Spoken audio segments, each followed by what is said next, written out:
Why are there not more people talking about the ancient roots of France? This is gonna blow your mind. Let's talk about France, a country with a super cool history. Way before the Romans, Celtic tribes called Gauls lived there. These tough warriors were brave and loved their freedom, but even they couldn't stop the powerful Roman Empire. Julius Caesar took over Gaul a long time ago, making it part of Rome. Roman rule stuck around for a while and changed France a lot. Latin, the Roman language, shaped how French sounds today. Roman laws and ways of life also changed how French society grew. Christianity also spread through Gaul during Roman times. Early Christians had a tough time, but their faith grew stronger. Churches popped up in big cities, making the church really important in France later on. When the Roman Empire fell, things changed again.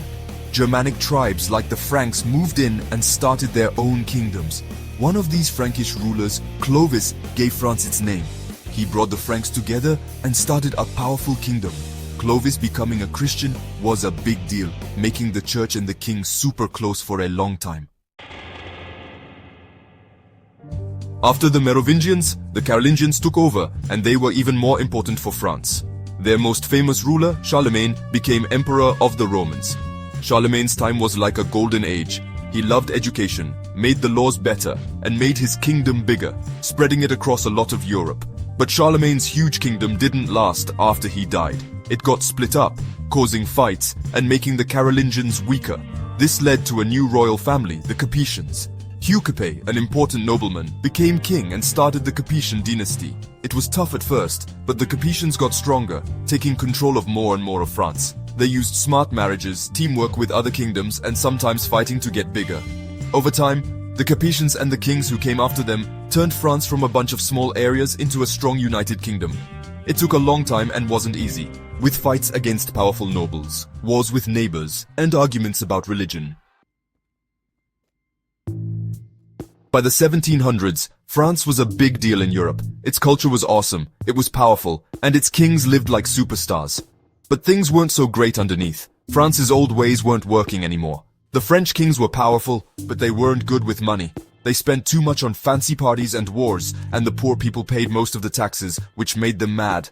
French society was split into three groups: the clergy, the nobles, and the commoners. The clergy and nobles, even though there weren't many of them, had special perks and didn't pay much in taxes. The commoners, which was most people, paid for everything. This wasn't fair, and people wanted change. Smart people like Voltaire, Rousseau, and Montesquieu said that kings shouldn't have all the power. They wanted freedom for everyone, people voting for their leaders, and different parts of the government doing different jobs. These ideas made people even angrier at the unfairness, and that led to a huge revolution that changed France and all of Europe. In 1789, everything changed. The French Revolution started. It began because France was broke, but it quickly became a huge fight against the king and the old ways. The storming of the Bastille, a big prison, is super famous. It showed that people could fight back against powerful rulers. The revolution was all about liberty, equality, and fraternity, freedom, fairness, and brotherhood. The National Assembly, made up of commoners, got rid of the old system, took away special perks from the nobles, and made a new constitution. They wrote the Declaration of the Rights of Man and of the Citizen, which said everyone has rights like freedom, owning things, safety, and fighting back against unfairness. But revolutions are messy. France's journey was full of trouble, fighting, and uncertainty. Different groups fought for power. The Reign of Terror was a super scary time when lots of people were killed. King Louis XVI and his queen, Marie Antoinette, were executed, showing that the monarchy was over. While France was a mess, a new leader showed up, Napoleon Bonaparte. Section 5. The Emperor's Shadow. Napoleon's France. Napoleon was a brilliant general and a very ambitious guy. He took control of France and ended the revolution's crazy phase. As first consul and then emperor, Napoleon fought wars all over Europe. His armies were really good and conquered many places, making France super powerful. Napoleon changed France a lot. He made the government stronger, changed the laws in schools, and created the Bank of France. His Napoleonic Code, a set of laws, is still important today. But Napoleon wanted too much power. He fought too many wars, and other countries teamed up to stop him. Napoleon's empire fell apart after he tried to invade Russia. He lost at Waterloo, and that was the end of his time as emperor. Even though he lost, Napoleon is still remembered. He changed France's government, laws, and how French people see themselves. His wars and changes affected all of Europe, making countries feel more patriotic and ending the old ways. Section 6. Trials of a Nation France in the World Wars. The 1800s and 1900s were times of big change for France. The Industrial Revolution changed how people worked and lived, making cities bigger and creating new jobs.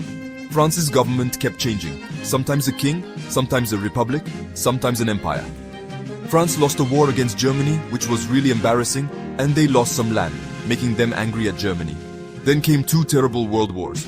World War I was awful, and France fought hard. Many French people died, and the country was destroyed. They won, but it was a sad victory. World War II happened soon after, and it was even worse. Germany quickly defeated France, which was humiliating. The French resistance fought against the Nazis, giving people hope. France was freed, but it took a long time to rebuild and recover.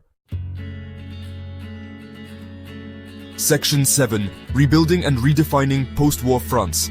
After World War II, France had to rebuild everything. There were big changes in government and society. The Fourth Republic tried to make things better, but it didn't really work.